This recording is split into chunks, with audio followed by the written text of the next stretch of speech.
तो हेलो दोस्तों, welcome to Hind study. दोस्तों आज के इस वीडियो में हम आपको कृषि का पेपर, जो कि आपका कृषि का पेपर मोस्ट इम्पॉर्टेंट पेपर है आपका 2024-25 में। दोस्तों इसी प्रकार के क्वेश्चन आपको दिखेंगे, देख लेना। पूरा पेपर फंसेगा इसी टाइप का, यही पेपर हो सकता है आपका पूछा जाए।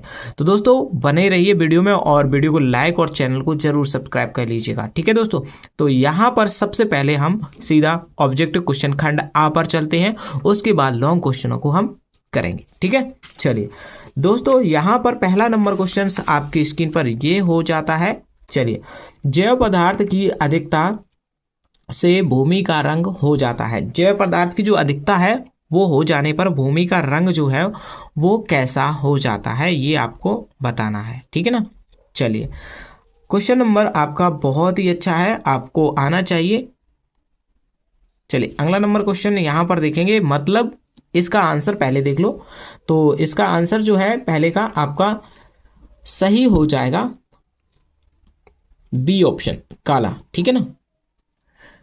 जैव पदार्थ की अधिकता से भूमि का रंग हो जाता है, काला हो जाता है, ठीक है। जैव पदार्थ की अधिकता करोगे तो भूमि का रंग जो है वो काला पड़ जाता है। मिट्टी का पीएच मान 8.0 से अधिक होने पर कही जाती है, क्या कही जाएगी अगर 8 से 0.0 से पीएच मान अधिक है? दोमट, क्षारीय या अम्लीय या उदासीन? तो देखिए यहाँ पर बिल्कुल सही ऑप्शन है, क्षारीय हो जाएगी, ठीक है ना। क्योंकि 7 से कम तो अम्लीय और 7 से अधिक तो क्षारीय, और अगर 7 ही है तो उदासीन, ठीक है ना। चलिए, क्षरण अवरोधी फसल है, क्षरण अवरोधी फसल है धान, गेहूं, जौ या मूंग। तो यहाँ पर तीसरा नंबर क्वेश्चन का जो आंसर है वो आपका मूंग हो जाएगा, क्षरण अवरोधी फसल हो जाएगी, ठीक है। सी ऑप्शन करेक्ट है, तीसरा नंबर क्वेश्चन का सी ऑप्शन, ठीक है। अब यहाँ पर आप देखोगे, लवणीय मृदा में विनिमयशील सोडियम की प्रतिशत मात्रा होती है। सोडियम की प्रतिशत मात्रा जो है वो कितनी होती है? लवणीय मृदा में विनिमयशील सोडियम की प्रतिशत मात्रा जो है वो कितनी होती है? तो देखिए दोस्तों, यहाँ पर बिल्कुल सी ऑप्शन 15% होती है, ये आप याद रखना, ठीक है। चलिए, क्वेश्चन नंबर आपका अगला है, जिप्सम की जल धारण क्षमता में वृद्धि का कारण है। जिप्सम की जल धारण क्षमता में वृद्धि का जो कारण है वो जिप्सम का प्रयोग, अमोनियम सल्फेट का प्रयोग, या जैव पदार्थ का मिलना, या फिर पायराइट का मिलना। तो यहाँ पर आपका सही ऑप्शन जो है वो हो जाएगा जैव पदार्थ का मिलना, ठीक है। आपका बी ऑप्शन एकदम करेक्ट है। चलिए अगला नंबर क्वेश्चन पर चलते हैं। ऑब्जेक्टिव क्वेश्चन जो आपके पूछे गए हैं, मोस्ट इंपॉर्टेंट क्वेश्चन जो कि हैं आपके यहाँ पर बनते हैं, ठीक है। तो यहाँ पर सब्सक्राइब करना दोस्तों मत भूलिएगा, वीडियो को लाइक और चैनल को सब्सक्राइब जरूर करें, ठीक है। उत्तर प्रदेश में सिंचाई का पुराना एवं सस्ता साधन है। उत्तर प्रदेश में सिंचाई का सबसे पुराना और सस्ता साधन क्या है? तालाब, कुआं, या ये झांसी, हमीरपुर। यहाँ पर ये ऑप्शंस किस तरीके से दिए गए, ये गलत ऑप्शंस है। यहाँ पर देखेंगे, छठा नंबर क्वेश्चन का जो आंसर है वो बी ऑप्शन, कुआं है, ठीक है।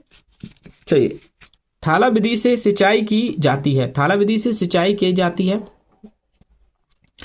थाला विधि से जो सिंचाई की जाती है वो फल वृक्षों की जाती है, ठीक है। शारदा नहर किस नदी से निकलती है? तो शारदा नहर है, हम लोग जानते हैं, गंगा नदी से निकलती है। कौन सी? गंगा नदी से, ठीक है। पोटेशियम सल्फेट में पोटास की प्रतिशत मात्रा होती है। तो पोटास की प्रतिशत मात्रा हम लोग जानते हैं 60% होती है। निम्नलिखित में से कौन सा अजैव खाद है? तो अजैव खाद यहाँ पर कौन सा है अजैव खाद? तो आपका सही है सोडियम नाइट्रेट अजैव खाद है, ठीक है। चलिए, डाई अमोनियम फास्फेट में नत्रजन का प्रतिशत होता है। डाई अमोनियम फास्फेट में नत्रजन का जो प्रतिशत है वो कितना होता है, ठीक है, बताएंगे। डाई अमोनियम फास्फेट में जो नत्रजन का प्रतिशत है वो 18% होता है, ठीक है। चलिए, सिकेटियर का उपयोग किया जाता है। सिकेटियर का उपयोग किया जाता है ए ऑप्शन बुआई में, बी ऑप्शन सिंचाई में, चश्मा में और कटाई में, ठीक है। तो 12 का आपका ऑप्शन नंबर हो जाएगा डी, सही। कटाई छटाई में आपका सिकेटियर का प्रयोग किया जाता है। बुरकाव किया जाता है डस्टर द्वारा, स्प्रेयर द्वारा या थ्रेशर द्वारा या कल्टीवेटर के द्वारा? बुरकाव जो है वो किसके द्वारा किया जाता है? तो 13 नंबर क्वेश्चन का आंसर आपका सही है ए ऑप्शन, डस्टर द्वारा जो है बुरकाव किया जाता है। गेहूं का वास्तविक नाम किस नाम से, देखिए गेहूं का वास्तविक वनस्पतिक नाम, गेहूं का वनस्पतिक नाम निम्न में से कौन सा है? वनस्पतिक नाम आप जानते हो क्या होता है, सीधा सीधा आपको आंसर दिख रहा होगा। तो आपका सही डी ऑप्शन ट्रिटिकम एस्टिकबम, ठीक है, ये है। रचना किस फसल की प्रजाति है? तो रचना जो है वो कौन सी फसल की प्रजाति होती है? मटर की, ठीक है, बिल्कुल सही जवाब। अगला नंबर क्वेश्चन पर चलते हैं, ये रहा आपका अगला। प्याज की खेती के लिए सर्वोत्तम भूमि कौन सी है? प्याज की खेती के लिए जो है दोमट मिट्टी सही होती है, ठीक है। चलिए 16 नंबर बी ऑप्शन सही। अगला 17 नंबर, आम्रपाली एक प्रजाति है किसकी? आम की या अमरूद की, केला की, पपीता की? हम लोग जानते हैं आम्रपाली आम की प्रजाति है, ठीक है। दूध दोहने की अच्छी विधि है? दूध दोहने की अंगूठा दबाकर या चारों उंगलियां दबाकर, मशीन द्वारा या चुटकी के द्वारा? बताएंगे दूध दुहाने की जो है मशीन के द्वारा सबसे अच्छी विधि है, ठीक है। तो 18 डी ऑप्शन यहाँ पर आपका सही है। चलिए, गाय की गर्भावधि है तो कितने दिन तक होती है? गाय की गर्भावधि जो होती है वो 283 दिन तक होती है, ठीक है। रिंडरपेस्ट रोग का कारण है? रिंडरपेस्ट रोग का जो कारण है वो विषाणुओं के द्वारा होता है। किसके द्वारा? विषाणुओं के, एकदम सही है, ठीक है। चलिए दोस्तों, अगला यहाँ पर हम देख लेते हैं कुछ क्वेश्चन जो पूछे गए हैं, मोस्ट इंपॉर्टेंट 2-2 नंबर के क्वेश्चन यहाँ पर आए हुए हैं। आप इनको भी देख लो क्योंकि आपके एग्जाम में यहाँ से बन सकते हैं, और आप इनका जो सॉल्यूशन है वो आप अपनी बुक से जरूर एक बार देखना, ठीक है। 2-2 नंबर के क्वेश्चन है। ऊसर भूमि के सुधार के लिए उपयोग किए जाने वाले 2 रासायनिक नाम, मृदा जलीय कटाव रोकने के 2 उपाय, क्षरण अवरोधी 2 फसलों के नाम, वलय विधि से सिंचाई किन किन फलों में की जाती है, डाई अमोनियम फास्फेट में नत्रजन फास्फोरस की प्रतिशतता आपको बतानी है, पौधों को भूमि से प्राप्त होने वाले 2 पोषक तत्वों के नाम लिखिए, टमाटर का कुल और वनस्पतिक नाम, बागवानी में प्रयुक्त होने वाले कटाई और छटाई के यंत्रों के नाम लिखना है, फसल पर भूकंप के 2 प्रभाव लिखिए, फल एवं सब्जी सुखाने की मुख्य 2 विधियां के नाम लिखिए। दोस्तों, इसका जो पूर्ण जो फुल आपका सॉल्यूशन है, यानी कि इनके जो आंसर्स हैं, अगर आप चाहो तो अपने से कर लो, वरना कमेंट कर दो, मैं आपको इनका आंसर करा दूं, ठीक है। चलिए देख लेना, किन्हीं 4 प्रश्नों के उत्तर दीजिए, प्रत्येक प्रश्न 4 अंक का है। यहाँ पर लवणीय मृदा बनने के 5 कारणों को लिखिए, और सिंचाई की ड्रिप विधि क्या है, इसके 3 लाभों को उल्लेखित कीजिए। जल निकास से लाभ एवं हानियां बताइए। भू परिष्करण से आप क्या समझते हैं, उद्देश्य लिखिए, ठीक है। और क्या क्या पूछा गया है यहाँ पर देख लेते हैं। यहाँ पर आपका लास्ट पेज है जो कि आपका यहाँ पर आप देख लेना क्या क्या पूछा है। गृह उद्यान में आप क्या है समझते हैं, इसके महत्व तो लिखना है। पशुओं के आदर्श और आहार के 2 गुण लिखिए, ठीक है।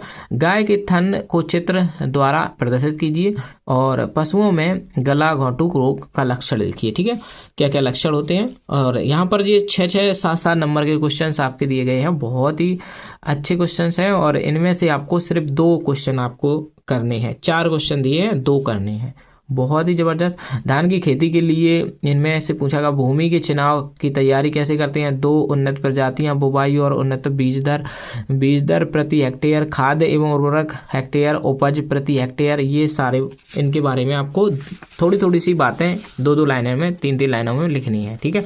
टमाटर की खेती के ऊपर आप वर्णन कर सकते हो, इन भूमि का चुनाव कैसे करेंगे, 2 उन्नतशील प्रजातियां, नर्सरी तैयारी करने के लिए विधि, बीज दर और प्रति हेक्टेयर, इनके सभी को इसके बारे में, टमाटर के बारे में लिखना है, ठीक है। उपज कैसे होती है और प्रति हेक्टेयर क्या है, इनको देख लो।